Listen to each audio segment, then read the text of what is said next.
Good morning, good afternoon, good evening दोस्तों। Kevin से back from personal tutor.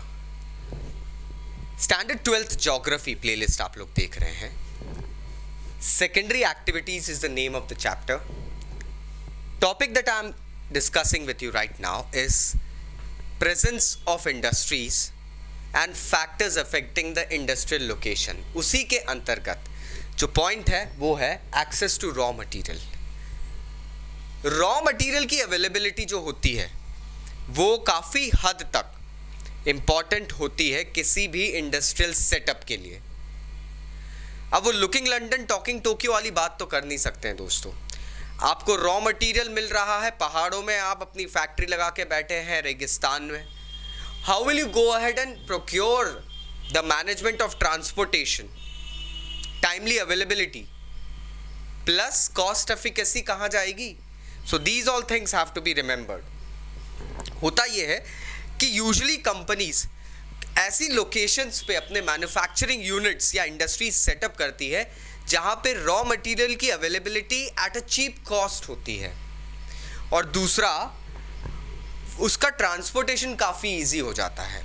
अक्सर हम लोग एक चीज़ देखते हैं कि आयरन ओर जब भी एक्सकवेट या माइन करी जाती है तो उसको कास्ट करना मतलब ब्लास्ट फर्नेस में उसको गर्म करके उसको आयरन एंड स्टील वगैरह अलग अलग करके निकालना, जो ओर्स बनाते हैं, रॉड्स बनाते हैं, वो सब चीज़ें अक्सर एक ही जगह के आसपास विसिनिटी में होती है, या तो फिर एक रेल नेटवर्क से वो चीज़ें फैली रहती है। अगर आप भिलाई जो स्टील प्लांट है उसकी बात करेंगे तो आपको पता चल जाएगा कि झारखंड एरिया में बोकारो, भिलाई, ये सब जो स्टील प्लांट्स हैं यहाँ पर पास में ही, ज़्यादा दूर नहीं, पास में ही आयरन ओर की एक्सकवेशन साइट्स हैं, एंड इसलिए यहाँ का ट्रांसपोर्टेशन काफ़ी इजी हो जाता है।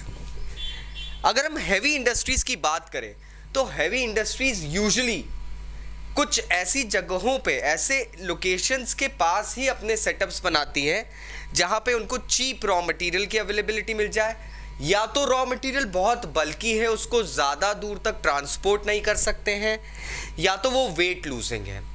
अब दोस्तों वेट लूजिंग जो रॉ मटेरियल होता है वो क्या होता है, आई टेल यू।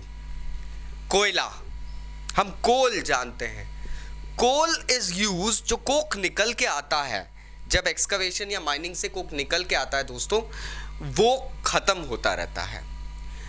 कोयला एक ऐसी चीज़ है जिसका क्रूड वेट जब उसको निकाला जाता है तब अलग रहता है, और जब उसको ट्रांसपोर्ट करते हैं तो उसका वेट बहुत अलग हो जाता है। क्यों? क्योंकि कोयला जो होता है दोस्तों वो घिसता है, एंड जब उसका फ्रिक्शन होता है so it reduces size and it reduces weight as well, उसका मास कम हो जाता है। सो जितने जल्दी उस चीज़ को उसके प्रोक्योर्ड एरिया से मैन्युफैक्चरिंग यूनिट तक पहुंचा दे, सेम गोज विथ ओर्स।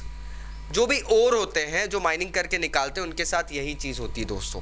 सो जितने जल्दी ये चीज़ें निकल के अपने गंतव्य तक, दैट मीन्स डेस्टिनेशन तक, मैन्युफैक्चरिंग यूनिट तक, इंडस्ट्री तक पहुंच जाए, वो उतना प्रॉफिटेबल रहता है। That means they need to be setup close to sources. Example wise अगर मैं दूं तो स्टील, शुगर और सीमेंट कुछ ऐसी इंडस्ट्रीज़ हैं जो सच में बहुत जल्दी में अपने डेस्टिनेशन तक पहुंचानी चाहिए। अदरवाइज सीमेंट जरा से मॉइस्चर में ख़राब हो जाती है। Sugar comes from sugar cane, उसका एक टाइम होता है, एक लाइफ होती है। अगर हम दूसरे प्रोडक्ट्स की बात करें तो जैसे कि हम प्रोसेसिंग यूनिट्स और डेयरी यूनिट्स की बात करते हैं तो इनका भी एक टाइम और एक पेरिशेबल मूवमेंट होता है। नाउ दीज आर पेरिशेबिलिटी, इसे हम कहते हैं पेरिशेबिलिटी ऑफ रॉ मटीरियल। आप मिल्क को ज़्यादा से ज़्यादा 4 to 8 आवर्स स्टोर कर सकते हो दोस्तों, उसके बाद आप स्टोर नहीं कर सकते। कभी आपने हाईवे पे नोटिस करा मिल्क के जो वेगन्स होते हैं वो कुछ ज़्यादा ही स्पीड में निकलते हैं।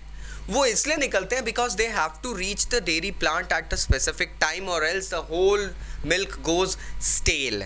यही चीज़ फिशरीज़ के साथ में प्रोसेसिंग यूनिट्स, जो कि यूजुअली अगर हम कहें तो नॉनवेज के प्रोसेसिंग यूनिट्स जो रहते हैं, इंडस्ट्रीज रहती है, उनके साथ रहता है, क्योंकि इन चीज़ों की ज़्यादा लाइफ नहीं रहती। तो जितने जल्दी ये निकल के मैन्युफैक्चरिंग यूनिट पहुंच के शेल्फ पे आ जाएं उतने जल्दी और सेल हो जाए। इनकी शेल्फ लाइफ भी ज़्यादा नहीं होती दोस्तों। शेल्फ लाइफ का मतलब ये होता है एक प्रोडक्ट आके दुकान के काउंटर पे रख दिया गया है और कितने जल्दी वो कस्टमर के हाथ में आके उसके किचन तक पहुंच गया है. So these are certain terms that we use it, but वो एक इकोनॉमी हो जाती है, इकोनॉमिक्स का टॉपिक है. I won't be going into that.